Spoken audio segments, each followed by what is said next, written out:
అమ్మా ఈ పట్టుబట్ట కట్టుకోమ్మా అని తండ్రి అంటే ఆ ఆడపిల్ల మనస్సు ఎలా ఉంటుందంటే, పిచ్చి నాన్నగారు, మా నాన్నగారికి ఎంత పిచ్చి ప్రేమో అని ఆ చీర కట్టుకు పొంగిపోతుందట. తండ్రి పట్టుకెళ్ళి ఇస్తాడు, చీర కట్టుకోమ్మా అని. ఆ చీర తండ్రి ఇస్తాడు. తండ్రి ప్రేమ ప్రేమ, నేను తల్లి ప్రేమని తక్కువ చేయట్లేదు, కానీ అంటే తల్లి తండ్రి ఇద్దరు సమానం కదండి.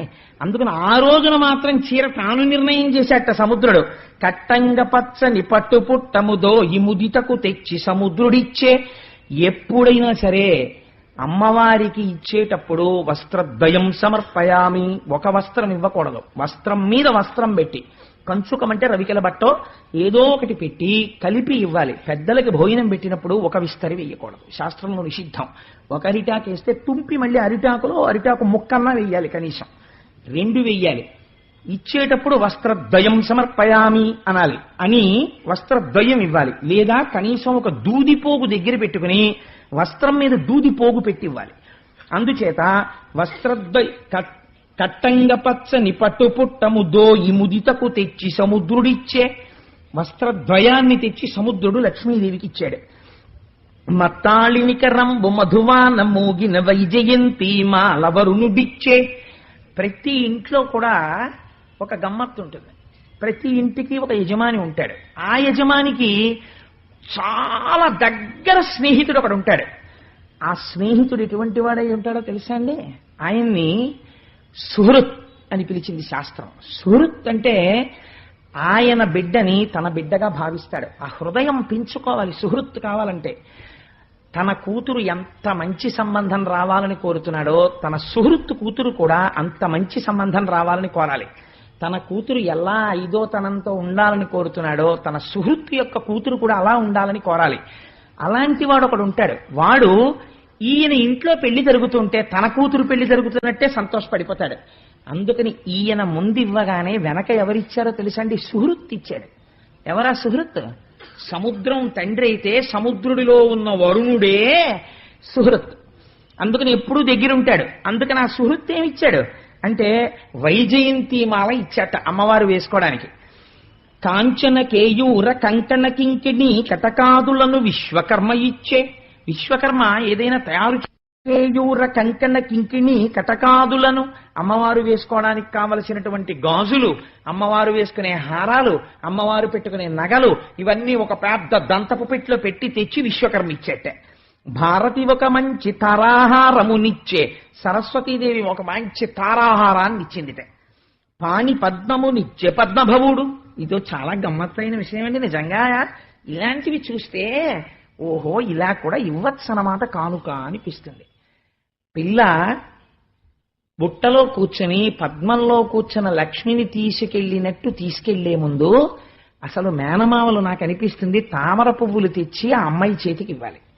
అమ్మా నిన్ను లక్ష్మిగా చూసి నీ తల్లి తోడబుట్టిన వాళ్ళగా, నిన్నెప్పుడూ మేనమావగా మేము దుష్టచూపు చూడలేదు, లక్ష్మిగా చూసి నారాయణుడి దగ్గరికి చేరుస్తున్నాం అని తామర పూలు ఇచ్చి పిల్ల చేత్తో తామర పూలు పట్టుకుని బుట్టలో రావాలి.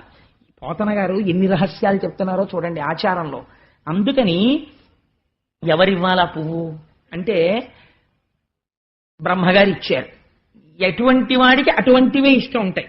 సాధారణంగా ఏమిటంటే బాగా పుస్తకాలు చదివి ఒక ఆయన ఉన్నాడు అనుకోండి, ఆయన ఎక్కడైనా ఫంక్షన్ అయితే ఓ బుక్ ప్రజెంట్ చేద్దాం అంటాడు కదండి. ఒక బంగారం మీద మోజున్న ఆయన ఉన్నాడు అనుకోండి, ఎప్పటికైనా పనికొస్తుంది ఓ ఉంగరం పెడదాం అంటాడు. అలా ఎవరి మనస్సు అలా ఉంటుంది. చతుర్ముఖ బ్రహ్మగారు పద్మభవుడు, ఆయన కూడా పద్మ సంబంధం ఉన్నవాడు, అమ్మవారు పద్మ సంబంధం ఉన్నది.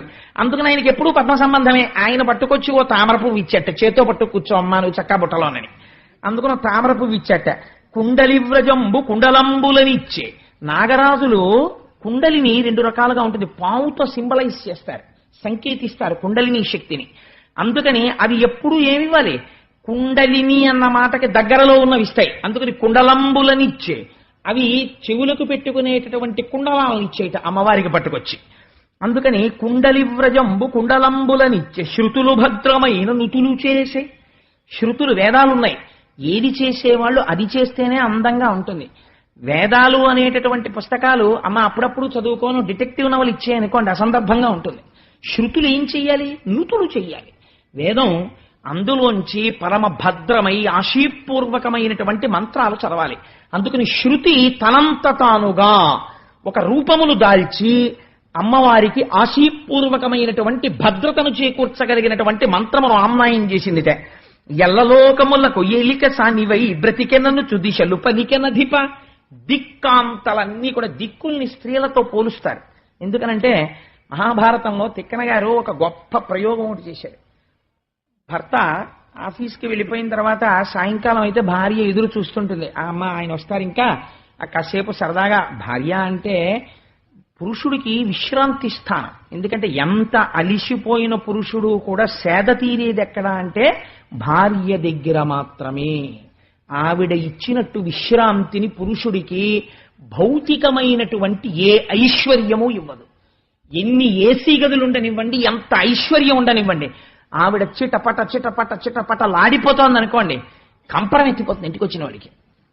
పెంకుటింట్లో ఉండనివ్వండి, ఇంటికి వచ్చేటప్పటికి సాయంకాలం ఆవిడ సంతోషంగా ఉండి, ఏమండి వచ్చారా, అలా ఉన్నారే అని ఏవో చక్కటి ప్రసన్నమైన 4 మాటలు చెప్పి ఎంతో సంతోషంగా సేద తీర్చి మంచి మాటలు మాట్లాడింది అనుకోండి, పురుషుడు కష్టాన్ని మర్చిపోతాడు. అందుకని దిక్కాంతలు అని దిక్కుల్ని కాంతలతో పోలుస్తారు. మరి భర్త ఎవరు అంటే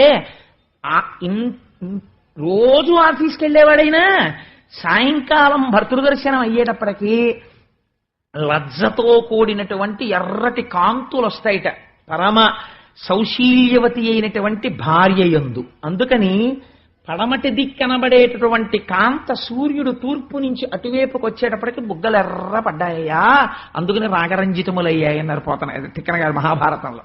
ఆయనలో అందమైన ప్రయోగాలు. అందుకని ఆ ఎల్లలోకములకు ఏలికసానివై బ్రతికెననుచు దిశలు పలికెనధిప. ఆ దిక్కాంతలందరూ ఆశీర్వచనం చేశారట. ఎల్లలోకములకు హద్దులేవి, దిక్కులే. అందుకని ఆ దిక్కాంతలు ఆశీర్వచనం చేశారట. అమ్మా లక్ష్మి, నువ్వు ఎల్లలోకములకు ఏలిక రాణివై ఏలిక సానివై పరిపాలించదవుగాక అని ఆశీర్వచనం చేశారట. ఇప్పుడు ఈ తల్లికి స్వయంవరాన్ని, ఆ తల్లి తనంత తానుగా వరుణ్ణి ఎంచుకోగలిగినటువంటి పద్ధతిని సముద్రుడు ఆమోదించాడు. ఆయన నిర్ణయించలేదు. అమ్మా నువ్వు నా కడుపున పుట్టి నాలోంచి జన్మించి క్షీర సముద్రానికి కూతురు అని నాకు వైభవాన్ని ఇచ్చావు, నేనా నీకు భర్తనించగలిగిన వాణ్ణి, నువ్వే ఎన్నుకో తల్లి అన్నట్ట అని చేతికి ఒక చెంగల్వ పూదండ ఇచ్చట. ఇస్తే ఆయనంటారు, పలుకుల అమృతంబు చిలుకనెవ్వానితో భాషించవాడెపో బ్రహ్మయనగా ఎలయించి కెంగేల యవ్వని వరించవాడెలోకములకు వల్లభుండు మీతీగ యవ్వని మేనితో గదియించవాడిపో పరమ సర్వజ్ఞమూర్తి నెలతుక ఎప్పుడు నివసించు ఏ ఇంట ఆ ఇల్లు పరుమగు అమృతపదము ఇంటి చూపువారె ఎచ్చోటి కచ్చోటు జిష్ణుదనద ధర్మ జీవితంబు కొమ్మ పిన్ననగవు గురుతర దుఃఖ నివారణంబు సృష్టి కారణంబు.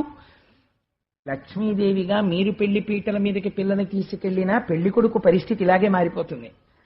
పలుకుల అమృతంబు చిలుక యవ్వానితో భాషించవాడెపో బ్రహ్మయ్యనగా.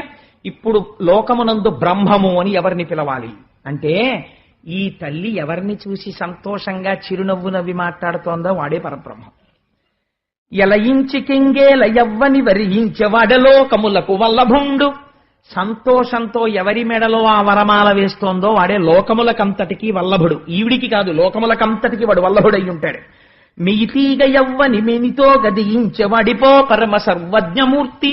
మెరుపుతీగ వంటి తన శరీరాన్ని ఎవరి శరీరం పక్కకి ఆవిడ చేరుస్తోందో వాడే సర్వజ్ఞుడైన వాడు. మెలతుక ఎప్పుడు నివసించు ఏ ఇంట ఆ ఇల్లు పరమగు అమృతపదము. ఈ తల్లి ఏ ఇంటికి వెళ్లి నివసిస్తోందో ఆ ఇల్లు అమృతధామము. ఇంటి చూపు వారె ఎచ్చోటి కచ్చోటు జిష్ణు ధనద ధర్మ జీవితంబు. ఈ తల్లి ఎక్కడికి వెళ్లి నిలబడి ఇలా ప్రసన్నంగా చూస్తోందో అక్కడ ఇంద్రుడి యొక్క ఐశ్వర్యం ఎలా ఉంటుందో అటువంటి ఐశ్వర్యం ఉంటుంది. కుబేరుడు ఆ ఇంట నిలబడి చేతులు కట్టుకుని సేవిస్తూ ఉంటాడు. ధర్మ జీవితంబు, ధర్మబద్ధమైనటువంటి జీవితము నడుస్తూ ఉంటుంది. కొమ్మ పిన్ననగవు గురుతర దుఃఖ నివారణంబు సృష్టి కారణంబు. ఈ తల్లి యొక్క అనుగ్రహం ఎక్కడ పడుతోందో అక్కడ అజ్ఞానము నివారింపబడి సృష్టి కారణమవుతోంది. అంటే ఇక్కడ మీరు ఒక మాట అర్థం చేసుకోవాలి. సృష్టి కారణంబు అన్న మాట ఎందుకు వాడారండి పోతన గారు అని. ఇక్కడ మీరు లక్ష్మీదేవి యొక్క